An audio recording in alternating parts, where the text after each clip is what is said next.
It's like saying, I don't even have the power to respond, to choose how I will respond to them. And that's not true. So I speak to my things about my God. I don't tell God about these things. I tell them who my God is, and they start dissipating, because that's what and that's how we were created to operate, because we were created in his image and likeness. We look like him and operate like him. He operates by speaking words into things that are happening around him. He creates things by his words. And so that's the reason why today is going to be a great day. We're expecting a lot of activity within the CBD, so you'll need to keep safe.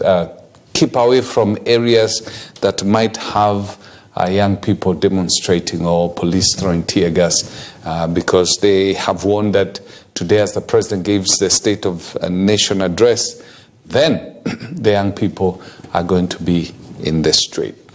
We'll be looking at that and many other stories later on. Now, there was a deadly inferno yesterday in Majengo area, where 3 family members were among 7 people killed in the fire in Kitui village in Majengo slums in Nairobi, Pumwani area. Now, according to reports, the 10 other people sustained injuries in the fire incidents. The victims, mostly men, were taken to nearby hospitals with varying degrees of injury, while emergency responders and police worked through the night to control the situation and assist the survivors. The fire destroyed more than 50 houses, displacing many families. The cause of the fire is unknown, with the Nairobi Chief Adamson Bungei basically confirming that investigations are underway. Mimi vile nimetoka hivi kuingia moto imeshika, nikafika hapo kuraundi pata moto na imezidi, nikasema watoto wangu na wazee wameenda. Kwa nini kurudi? Moto imeingia. Kwanza ilipitia hole, kwa hiyo mlango siwezi. Mimi nilikuwa nataka kuingia kwa hiyo mlango, kiti kanipiga. Sijui, nataka kuingia kwa hiyo moto niokoe familia yangu. Kiti kanipiga. Nikafendi. Mimi nasimama hapo naona huyu anaanguka chini. Ananiambia, "Oi, mtoto wangu na bwana wangu wameshakufa." Nikamwambia hapana, ngojea kidogo tuone iko namna gani. Tumewachwa vile tulivyo hivi. Hatuna chochote na hatuna nyuma wala mbele. Nimeona hata viungo vya wanadamu vingine, hata wakati nilikuja nipata mguu pale, nimeona matumbo pale, na ni jambo la kuhuzunisha. Well, that's a very unfortunate incident, losing family members or individuals in a fire. It's a very painful death, and we pray for comfort for those who are involved. Now, there is relief for the counties finally over funding, because the mediation committee on the division of revenue has settled on a 38.7 billion allocation to counties, breaking a stalemate that has persisted for weeks, pitting senators against members of the National Assembly. The mediation followed after senators amended the division of revenue bill 2024 to provide for counties to get 400 billion instead of the 380 billion that the National Assembly had allocated. These deserve resources, and for that reason, we have restated the figure that they got last financial year of 385 billion, and on top of that, we have made and provisioned additional resources of Kenya shillings 2 billion to make our counties perform their duties efficiently. You know, the magnanimity of the members, and particularly members of National Assembly, on one issue, the cognizance of the fact that we are going on recess in 2 weeks, and we also have to pass CARA within the same 2 weeks in order to make sure we facilitate the funds flow to counties. With is comfortable for the nation, is comfortable for the counties for the time being, and I'm sure we will be able to improve the services at the county level. It is clear that counties would also need to improve improve on how own source revenue is being collected at the county level, so that we do not put all the burden on the national budget. As an institution of parliament, that we've been given as parliament because that territory was given to us by the people of Kenya. So if something is required to be done by parliament, let no other institution or organ or arm of government purport to be the ones in charge of doing that which constitutionally is placed in the hands of parliament.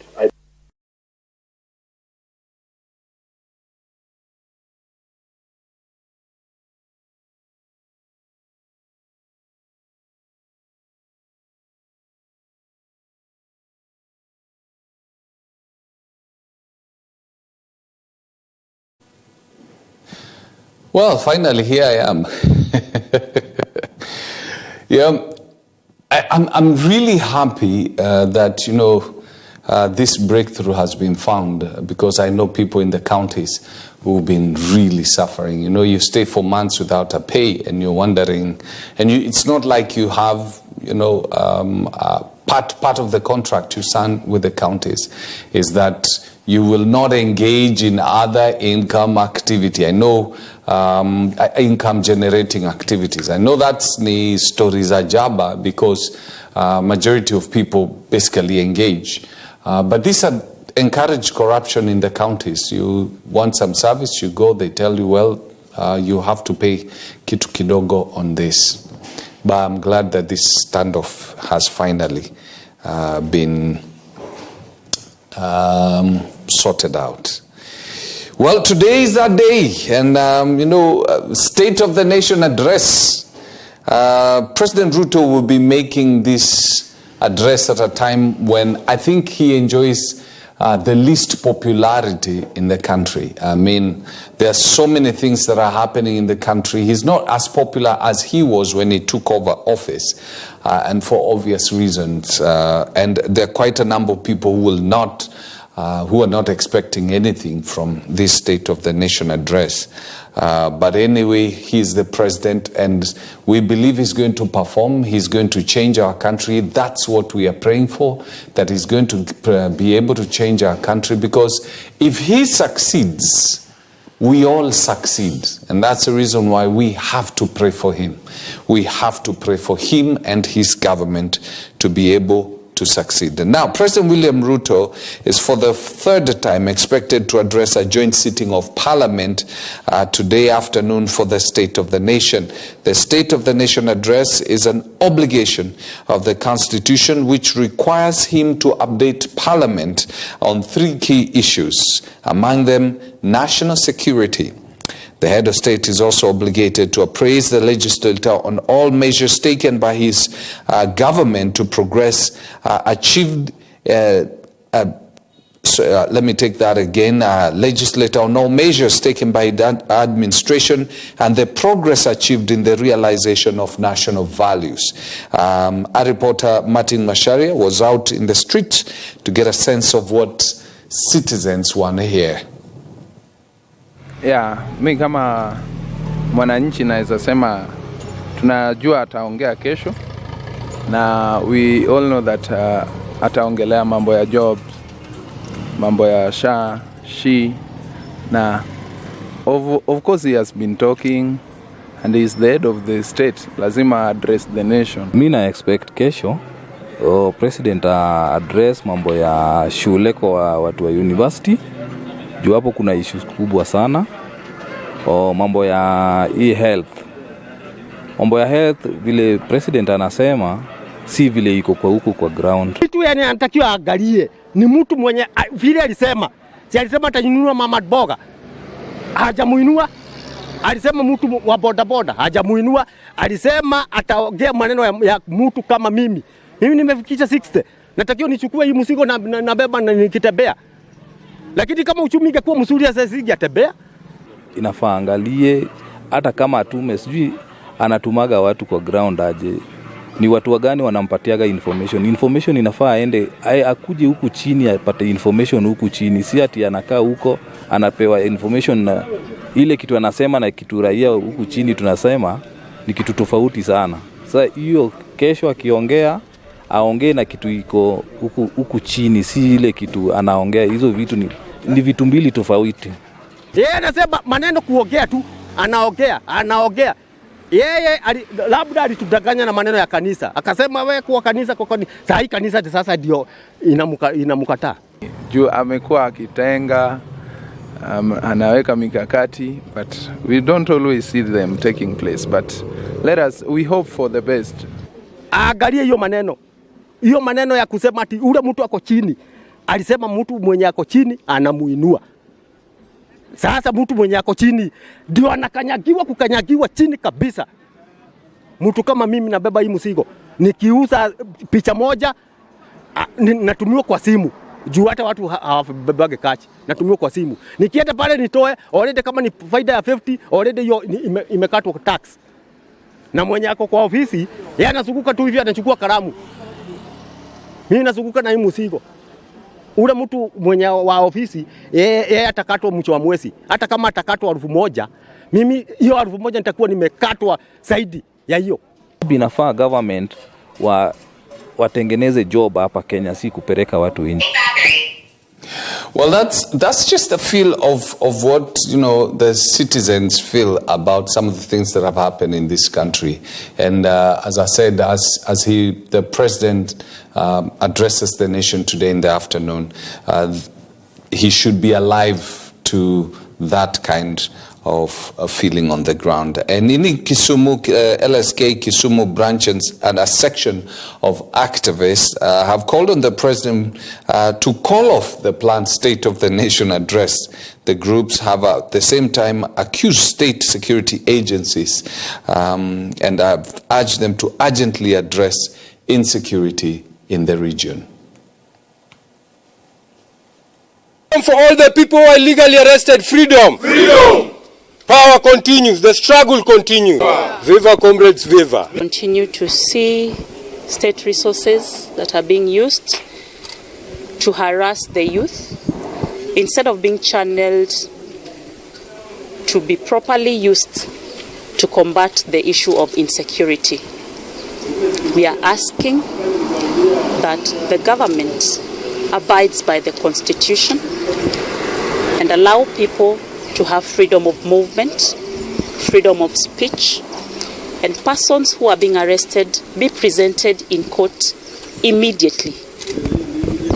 As LSK, we underscore our commitment to continue to represent those who are being wrongfully and illegally arrested, harassed, and kidnapped.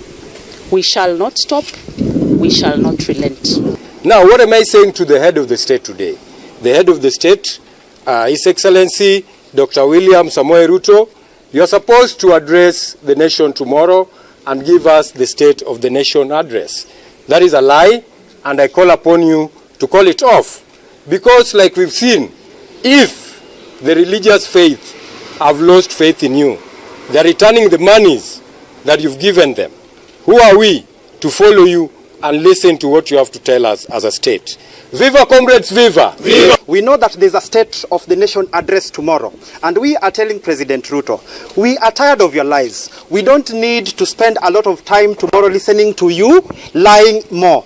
We are telling you, please call off that State of the Nation address until you work on the issues that are being raised by Kenyans, that are being raised by the young people, that are being raised by the clergy, that are being raised by all friends of some of the things that the gentleman and the lady were addressing was the human rights situation in the country, insecurity, people disappearing. And in fact, the Kenya National Human Rights Commission documented 60 deaths in the period between June and July during the anti-finance bill and anti-government protests.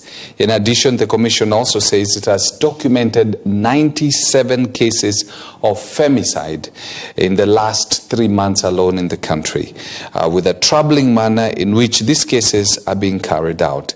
And as Caroline Modhoni now details, the Commission is calling for urgent action in what they described as a dangerously polarized environment. Our women are being killed in places they consider safe. Kenya National Commission on Human Rights on Wednesday released a press release of the state of human rights from July 2023 to November 2024. In their statement, they highlighted key issues that have been going on in the country, including femicide, where according to the National Police Service, more than 97 women have been murdered in a span of 3 months. The commission also highlighted the troubling ways in which these murders are brutally conducted. A case in point was that of discovery of more than 42 decomposing bodies, all women, from Kware dump site in Mukuru area of Nairobi. Furthermore, the recovery of 448 bodies in Shakahola forest. The commission urged the Inspector General of Police to expedite investigations on these cases and bring the perpetrators to book. They also called upon the IPOA to investigate and recommend charges against any officer implicated in extrajudicial killings and for the government to adopt the Minnesota Protocol on the investigation of potentially unlawful death. Further call on the government to adopt the Minnesota Protocol on the investigation of potentially unlawful death. President William Ruto also addressed the issue on femicide in his statement after meeting women leaders at State House Nairobi, saying that the issue requires combined efforts from the government, religious leaders, teachers and citizens at large in putting a stop to the issue. He called upon implementation of gender desk in police station and hospitals to help in preventing and responding to gender-based violence. I have instructed the criminal justice actors to execute their mandate without delay, holding perpetrators of femicide fully accountable. Gender desks in police stations must be enhanced, and we will introduce similar gender desks services in hospitals to ensure victims receive immediate attention and care. The Commission has also documented 1,376 arbitrary arrests as well as 610 cases of injuries from June 18th to November 2024. These injuries were sustained in the course of the demonstration and ranged from deep fractures, bullet wounds, soft tissue injuries, and inhalation of tear gas. Most of the injuries were inflicted by the security officers against the protesters. The Commission documented 25 injuries inflicted on security officers by protesters. They further recorded 74 cases and enforced disappearances in the period between June and November 2024, out of which 26 people are still missing. The Commission also addressed issues concerning rights to freedom and security of persons, indicating that the rising cases of abductions and enforcement disappearances are an affront to human rights principles that Kenya is ascribed to. They highlighted the continued cruel, degrading and inhumane treatment of persons taken against their will, where these daring happenings, recorded in videos and photographs, display civilians and security agent number plates, are rapidly taking the country back to the dark days. I send my condolences on those of these leaders standing here with me, to those who are in pain today because of these tragic events. Muthoni Caroline reporting for EBN News.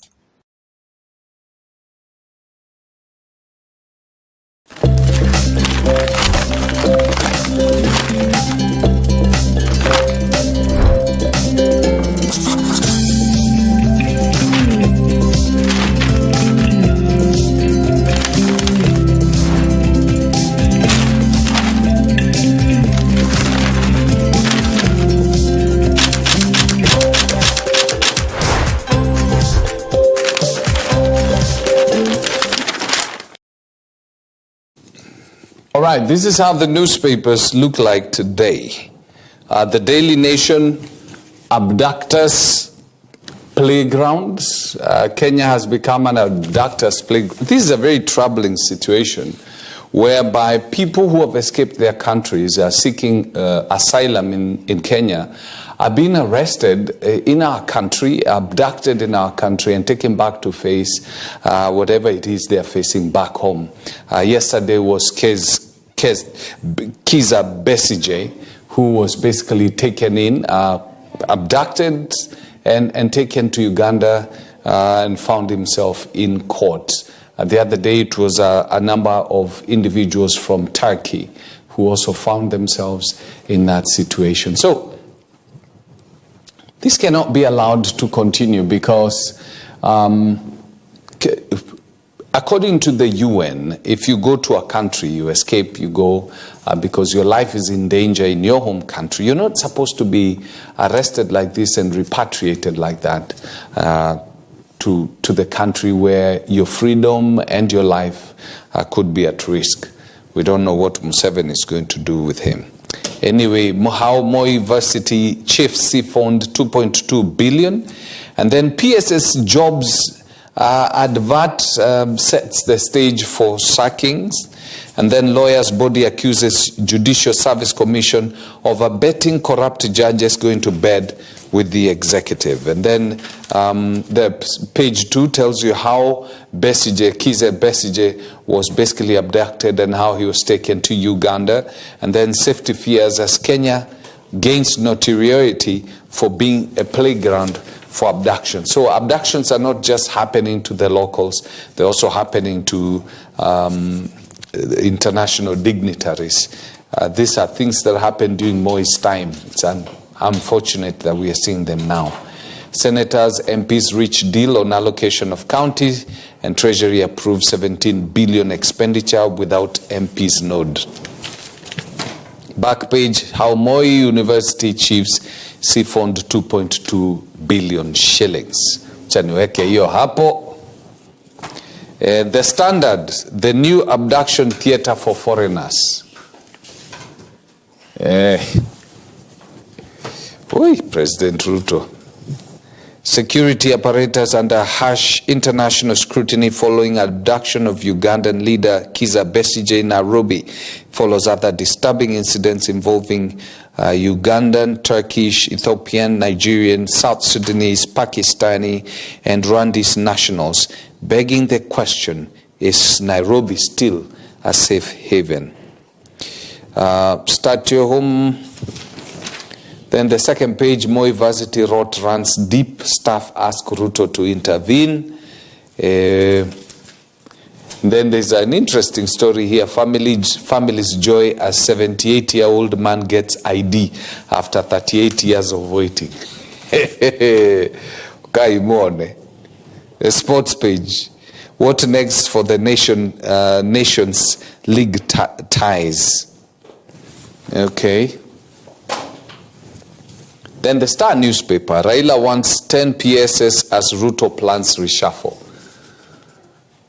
That's how it looks like. So it's officially a Ruto-Raila government. And then you have the picture of Kizza Besigye basically in court or in a cell of some sort in court, having been abducted from the country. Civil society wants UN to probe protest deaths.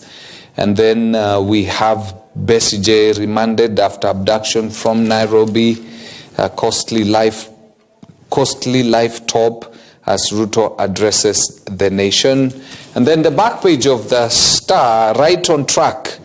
Murkomen sheds light on the state of sports ahead of AFCON 2027. Well, that's what the newspapers say. In a couple of minutes, we'll have a conversation as we look at some of the things that are likely to be said today by the President during the State of the Nation address. So don't go away.